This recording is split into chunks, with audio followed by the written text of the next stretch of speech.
At dito guys, grabe to. Ika pa naman na first game tapos ganito ba magakampi mo? Oh, kita nyo naman yan. 6 minutes tapos wala na kaming tower guys.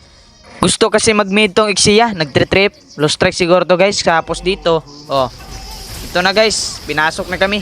Kita nyo naman yan. Tapos na-day pa namin dito. Oh.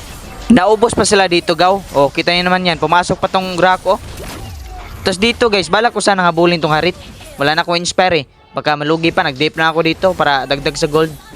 Hirap talaga nito guys, pag ganito nga kampi. Tilukin muna natin to guys para dagdag ba. Basin pa dahi. Listen, maguning 1 versus 5 good. So, ato adre guys, wala na ta, focus na tani. Di ta magpadaanin nila. Disuraan ni mga adjust, oy. Tapos dito guys, alam ko na papunta na yan sila. Umuwi ako. Iniwan ko si Rafaela. Tignan nyo. Sinipan ni Chow guys. Grabe to guys, napaka-binas naman ngayong araw, first game. Tapos dito guys, nagulat ako. Gitiwasan begitu ni nawa wifi. Awa!